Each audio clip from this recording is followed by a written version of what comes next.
que desrespeitam os direitos humanos ou apoiam o terrorismo, como se nada disso nos dissesse respeito. Em outra perspectiva, repudio todo tipo de reação com uso de violência ou terror contra a população civil, pois assim agir é também cometer atos terroristas. E alerto que precisamos ficar atentos para que alguns países, sob a alegação de estarem combatendo o terrorismo, não usem a bandeira do antiterror, com pretexto de também praticarem uma outra forma de terror. Em relação ao tabuleiro de jogo ou do jogo internacional, hoje estou, deputado Perondi, convencido de que não existem mocinhos e bandidos divididos em apenas dois grupos bem definidos, falando de uma maneira simplória. A situação é bem mais complexa do que se apresenta. O meu convencimento é de que o Brasil deve claramente se colocar ao lado da regra, ao lado da justiça e dos direitos humanos, independentemente de quem forem os atores. Peço vênia, senhor presidente, se trago a essa tribuna um tema tão inconveniente. O fato é que há nesta casa uma legislação antiterror tramitando há mais de uma década. Sim, presidente, anterior ao 11 de setembro de 2001. Nela há contribuições valiosíssimas de grandes brasileiros e legisladores do mais alto gabarito, como, por exemplo, os deputados Mendes Tame e Raul Jungmann. No entanto, essa legislação não avança, ela dorme envolvida em silêncio sepulcral. O crime de terrorismo sequer é tipificado em nosso Código Penal, o que não podemos mais aceitar. Nobres pares, nosso senso de responsabilidade nos impõe que, no mínimo, aprovemos aqui e com urgência, deputado Kleber Verde, uma legislação que verse sobre o tema.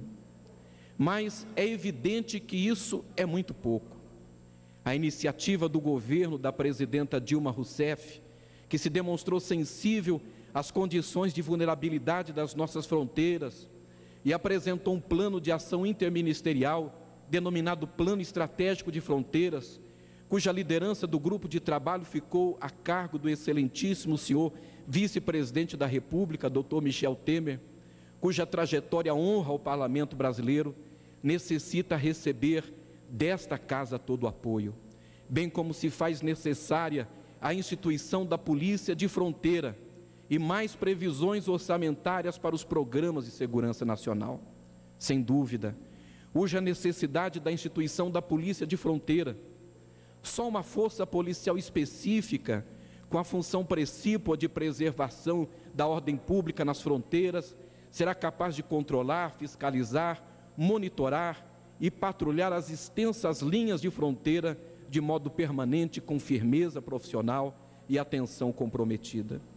É igualmente necessário que a Polícia Federal seja mais valorizada e contemplada com mais recursos humanos, financeiros e tecnológicos, especialmente destinados à prevenção dessa modalidade de crime.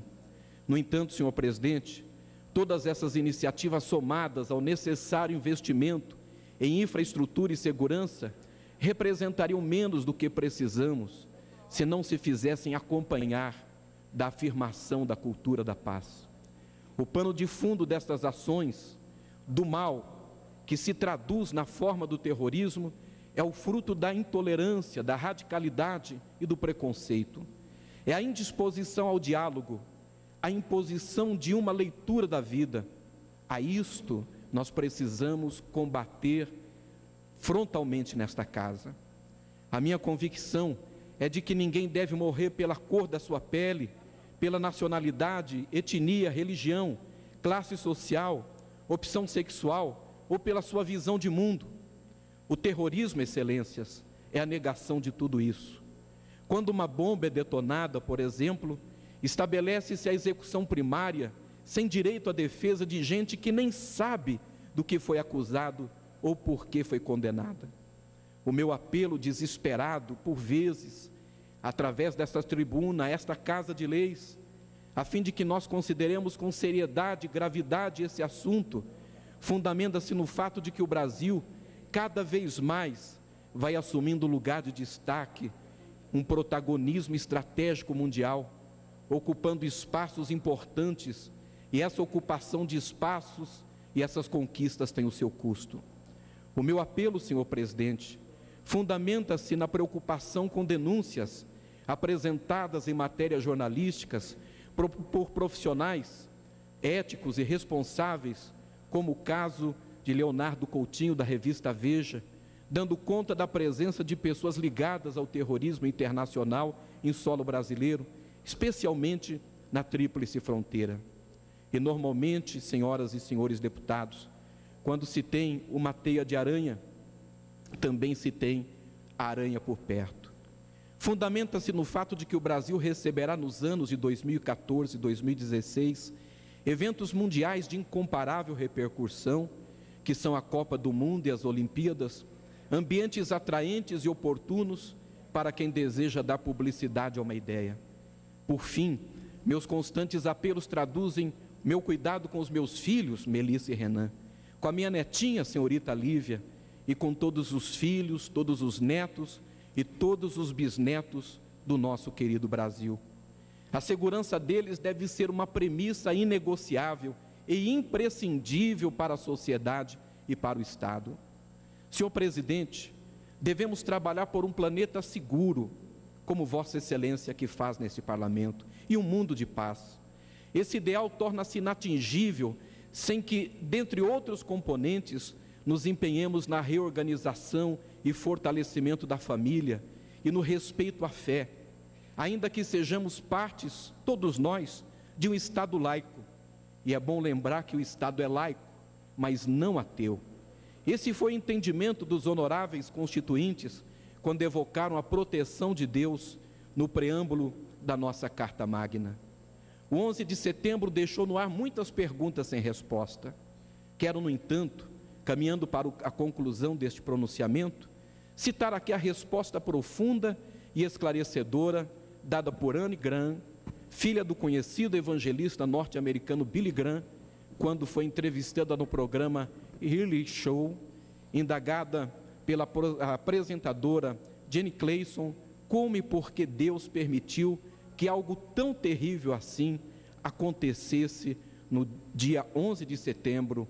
E eu, em seguida, após conceder a parte ao nosso ilustre deputado Peronte, do Rio Grande do Sul, quero prosseguir nessa leitura.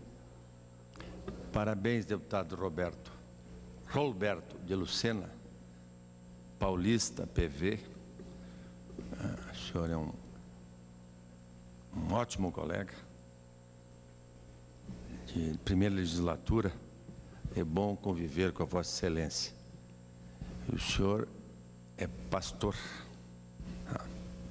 O senhor é sereno, tranquilo, acalma muitas discussões. E eu acho que não teria outra pessoa hoje para falar. Eu não sei se não é o único pronunciamento nessa segunda-feira em relação aos 10 anos do 11 de setembro.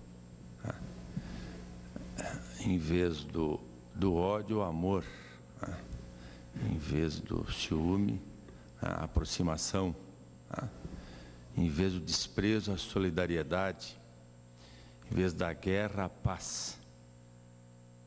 O senhor é um cavaleiro da paz. Obrigado, é bom conviver com o senhor. Parabéns pelo pronunciamento. Obrigado, deputado Peronde. Eu incorporo ao nosso pronunciamento a vossa inserção, o vosso aparte. Deputado Kleber Verde.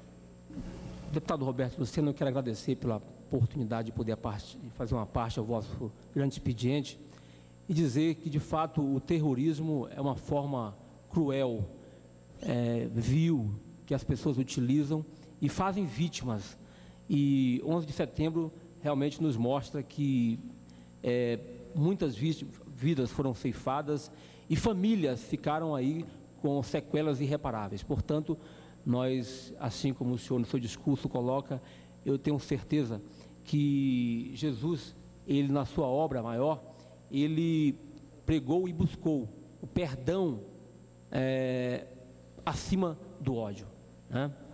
E que a vingança possa dar lugar à reconciliação. E entendemos que as nações pela sua fé, por objetivos às vezes injustificáveis, fazem e cometem atrocidades como o terrorismo. E que nós possamos, na verdade, pedir a Deus que nos dê a paz, né? E que nós possamos nos livrar desses males que afetam o mundo através do amor de Deus que nos deixou, para que nós possamos realmente consolidar e fazer essa permuta da vingança, e que essa vingança de fato dê lugar à reconciliação entre os povos. Parabéns pelo discurso dessa tarde. Muito obrigado, ilustre deputado Kleber Verde. Eu incluo a parte no nosso pronunciamento com muita satisfação.